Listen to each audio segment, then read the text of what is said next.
नमस्कार विद्यार्थी मित्रांनो, आपण चौथ्या प्रकरणातील सहकारी संस्थेच्या सभा या भागाचा अभ्यास आपण करतोय। सहकारी संस्थेच्या सभा या भागाचा अभ्यास करीत असताना आपण सहकारी संस्थेच्या सभासदांच्या ज्या सभा आहेत त्याचा अभ्यास आपण यापूर्वी केलेला आहे। पहिली सर्वसाधारण सभा, अधिमंडळाची वार्षिक सर्वसाधारण सभा, अधिमंडळाची विशेष सभा आणि अंतिम सर्वसाधारण सभा अशा या सभासदांच्या 4 सभा आपण अभ्यासलेल्या आहे। त्याच्या पुढचा जो भाग आहे तो म्हणजे व्यवस्थापन समितीच्या सभा। या व्यवस्थापन समितीच्या सभांबाबत आज आपण या ठिकाणी माहिती घेणार आहोत। व्यवस्थापन समिती म्हणजे काय तुम्हाला माहिती आहे। सहकारी संस्थेचे सभासद संस्थेच्या दैनंदिन कामकाजामध्ये भाग घेऊ शकत नाही। त्यामुळे संस्थेचं दैनंदिन कामकाज करण्यासाठी सर्व सभासद आपले प्रतिनिधी निवडत असतात। या प्रतिनिधींचा जो समूह आहे त्याला म्हणतो आपण व्यवस्थापन समिती, कार्यकारी समिती। ही व्यवस्थापन समिती दैनंदिन कामकाजाबाबत निर्णय घेत असते आणि हे निर्णय घेण्यासाठी या व्यवस्थापन समितीला सभा बोलवावी लागते किंवा व्यवस्थापन समितीची सभा बोलवली जाते। तर ही दैनंदिन कामकाज पाहणारी व्यवस्थापन समिती जी आहे त्या व्यवस्थापन समितीच्या सभांचे जे प्रकार आहेत ते प्रकार या ठिकाणी आपण पाहूया। व्यवस्थापन समितीच्या सभांचा जो पहिला प्रकार आहे तो म्हणजे पहिल्या व्यवस्थापन समितीची सभा, फर्स्ट मॅनेजिंग कमिटी मीटिंग। पहिल्या व्यवस्थापन समितीची सभा म्हणजे काय हे जरा तुम्हाला मी समजावून सांगतो। जेव्हा सहकारी संस्थेची नोंदणी होते, नोंदणी प्रमाणपत्र मिळाल्याच्या नंतर संस्थेचे मुख्य प्रवर्तक पहिली सर्वसाधारण सभा आयोजित करतात, बोलवितात। ही पहिली सर्वसाधारण सभा ज्या दिवशी होते त्या दिवसापासून संस्थेचं कामकाज अधिकृतपणे सुरू होत असतं आणि त्यामुळे संस्थेचं दैनंदिन कामकाज म्हणजे पहिली सभा झाल्यानंतर संस्थेचं कामकाज आता नियमितपणे सुरू होणार आहे। आणि मगाशी मी तुम्हाला म्हटलं की सभासद संस्थेच्या दैनंदिन कामकाजामध्ये भाग घेऊ शकत नाहीत, तुम्हाला माहिती आहे। तर मग संस्थेचं दैनंदिन कामकाज कोण करणार, कोणी करायचं? सहकारी कायद्यानुसार आणि लोकशाहीच्या तत्त्वानुसार व्यवस्थापन समिती नियुक्त केली जाते, निवडली जाते।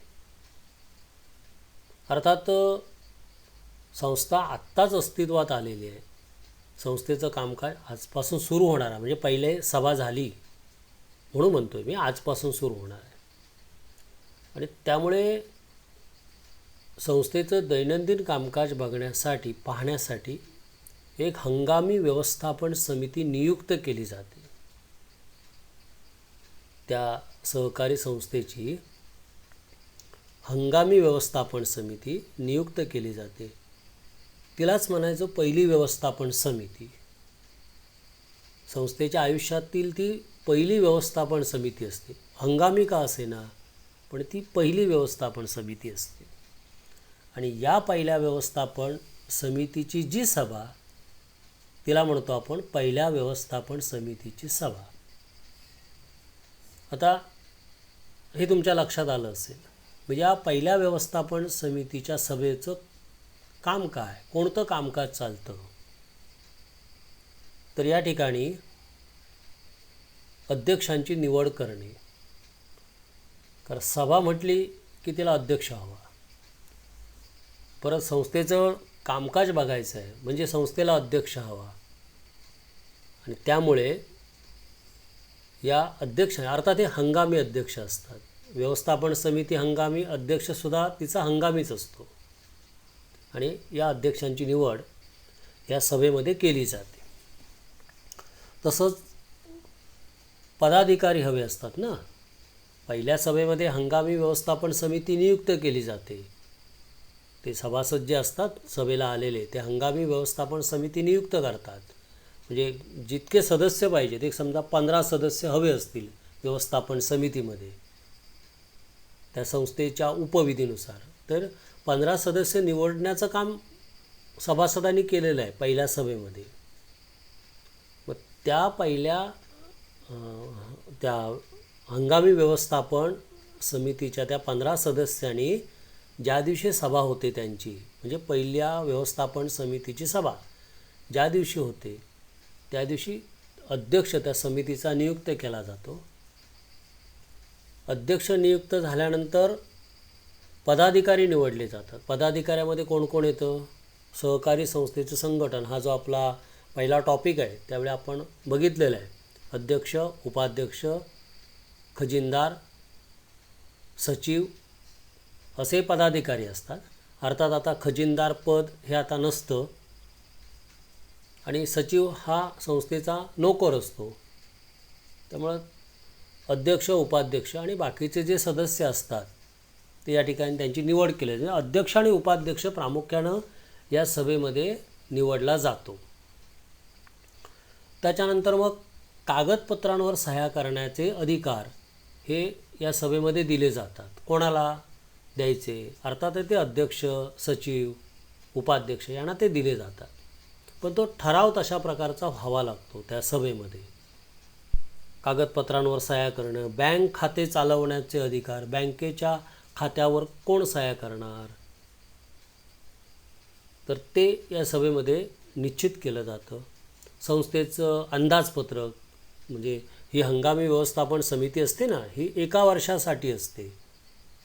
पहिल्या व्यवस्थापन समितीची सभा झाल्यानंतर एका वर्षाच्या काळाकर साधारणतः त्याच्यापेक्षा अधिक काळ तिला काम नाही करता येत, तर साधारणतः एका वर्षाकरताही निवडली जाते. आणि त्या एका वर्षाकरता जे संस्थेचं अंदाजपत्रक आहे हे अंदाजपत्रक मंजूर करणं हे पहिल्या व्यवस्थापन समितीच्या सभेतील काम असतं. आणि संस्थेच्या कामकाजाची दिशा ठरवणे, संस्थेची कर्ज मर्यादा निश्चित करणे अशासारखे जे कामं आहेत, ही कामं या हंगामी व्यवस्थापन समितीच्या सभेमध्ये म्हणजेच पहिल्या व्यवस्थापन समितीच्या सभेमध्ये ही केली जातात. कायद्यातील तरतुदीनुसार, कायद्यामध्ये तरतूद आहे की या पहिल्या व्यवस्थापन समितीच्या सभेमध्ये कोणतं कामकाज केलं गेलं पाहिजे, कोणतं कामकाज केलं जातं. तर या प्रकारचं कामकाज हे हंगामी व्यवस्थापन समितीच्या सभेमध्ये किंवा पहिल्या व्यवस्थापन समितीच्या सभेमध्ये केलं जातं. दुसरा जो प्रकार आहे तो म्हणजे व्यवस्थापन समितीची सभा. अर्थात व्यवस्थापन समितीची सभा म्हणजे काय, तर नियमित व्यवस्थापन समितीची सभा किंवा समितीच्या सभा. आत्ता जो आपण प्रकार बघितला तो हंगामी व्यवस्थापन समिती किंवा पहिली व्यवस्थापन समिती. पहिली व्यवस्थापन समिती जी असते ती हंगामी असते, एका वर्षाच्या काळासाठी असते.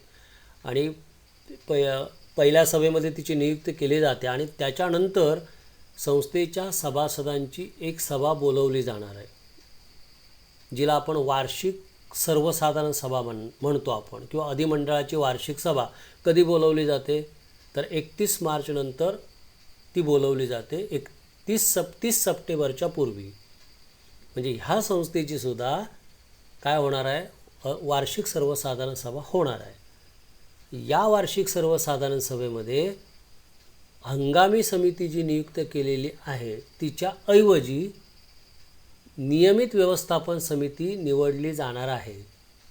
मग ती निवडणूक प्रक्रियेतून निवडली जाईल, बिनविरोध निवडली जाईल, कशी निवडली जाईल, पण ती इथं निवडली जाते तोपर्यंत त्या हंगामी व्यवस्थापन समितीचं काम असतं. आणि ही जी नियमित व्यवस्थापन समिती आहे ती निवडली गेली की हंगामी व्यवस्थापन समिती आपोआप बरखास्त होते. कदाचित तीच हंगामी व्यवस्थापन समिती नियमित व्यवस्थापन समिती म्हणून सुद्धा काम करू शकेल. अर्थात तो संस्थेचा सभासदांचा भाग असतो, विषय असतो तो. तर ही जी नियमित व्यवस्थापन समिती हंगामी व्यवस्थापन समितीच्या नंतर निवडली जाते, त्या समितीच्या सुद्धा सभा ह्या होत असतात. कशाकरता होतात? संस्थेच्या दैनंदिन कामकाजासंबंधीचे निर्णय घेण्यासाठी. या व्यवस्थापन समितीच्या सभा ह्या वारंवार होतात, गरजेनुसार होतात. पण महिन्यातून एकदा किंवा 3 महिन्यातून तरी एक सभा ही व्हायला हवी अशी कायद्यामध्ये तरतूद आहे.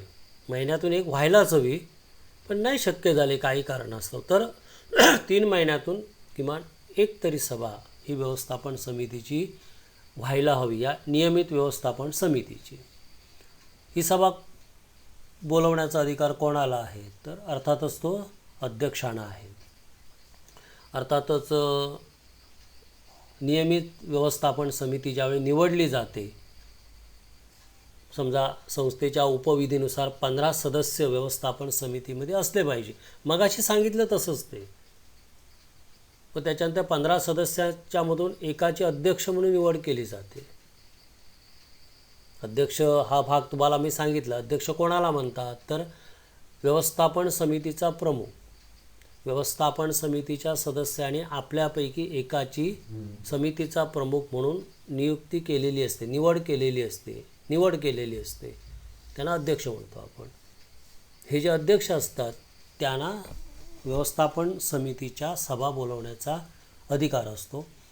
अर्थात सभेच्या पूर्वी, म्हणजे ज्या दिवशी सभा असेल त्याच्या पूर्वी 7 दिवस अगोदर समितीचे जे सदस्य असते, फक्त समितीचे सदस्य, अध्यक्ष सोडून 14 असतील ना, आपण 15 लोकांची व्यवस्थापन समिती आहे असं जर आपण मानलं तर उरलेल्या 14 सदस्यांना व्यवस्थापन समितीच्या सभेची सूचना आणि समितीच्या सभेची कार्यक्रमपत्रिका, सूचना आणि कार्यक्रमपत्रिका ही सदस्यांना द्यावी लागते.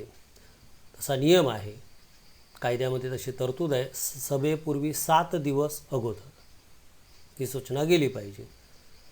व्यवस्थापन समितीच्या सभेमध्ये कामकाज काय चालतं? तर स्क्रीनवर तुमच्या कामकाज दिलेलं आहे. यातील एक किंवा अनेक कामं चालतात. सभासदत्वासाठी जे अर्ज आलेले असतात त्या अर्जांना मंजुरी देणे, भाग हस्तांतरणासंबंधीचे अर्ज असतील, कर्ज मागणीचे अर्ज असतील, थकबाकीदार सभासदांवर कारवाई करण्यासंबंधीचा विषय असू शकतो या सभेमध्ये, कर्मचाऱ्यांच्या नियुक्तीसंबंधीची चर्चा आणि निर्णय या सभेमध्ये होतात, संस्थेचा वार्षिक अहवाल, संस्थेची हिशेबपत्रके, संस्थेचं अंदाजपत्रक यांना मंजुरी देण्याचं काम या सभेमध्ये केलं जातं. अर्थात त्यावेळी म्हणजे व्यवस्थापन पहिल्या नियमित व्यवस्थापन समिती नियुक्त केल्याने त्यांची सभा झाली, म्हणजे अगदी ऑक्टोबर नोव्हेंबरमध्ये झाली, तर ऑक्टोबर नोव्हेंबरमध्ये हिशेबपत्रकं वगैरे मंजुरीला ठेवली जाणार नाहीत. मग ज्यावेळी ह्या सगळ्या गोष्टी केल्या जातात त्यावेळी मंजुरी घेतली जाते असा त्याचा अर्थ आहे. वार्षिक अहवाल वगैरे असेल त्याला मंजुरी ही कधी येणार?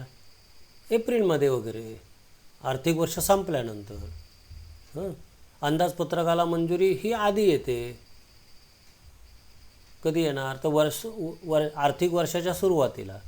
मग त्याप्रमाणे ती कामं होत असतात. हिशेब तपासणीच्या संदर्भात निर्णय घेतले जातात. हिशेब तपासणीसाठी नियुक्ती तसा तो विषय चर्चेला आणला जातो. आणि मग वार्षिक सभेमध्ये हिशेब तपासणीसाठी नियुक्ती करण्यासंबंधीचा ठराव केला जातो. कोणाला हिशेब तपासणीस म्हणून नियुक्त करायचं, संस्थेच्या निधीची गुंतवणूक कशी करायची त्या संदर्भात निर्णय घेतले जातात. उपसमित्यांची आवश्यकता असेल तर त्या उपसमित्यांची सुद्धा नियुक्ती या व्यवस्थापन समितीच्या कक्षेतला तो विषय असतो. व्यवस्थापन समितीच्या सभेमध्ये तसे निर्णय घेतले जातात.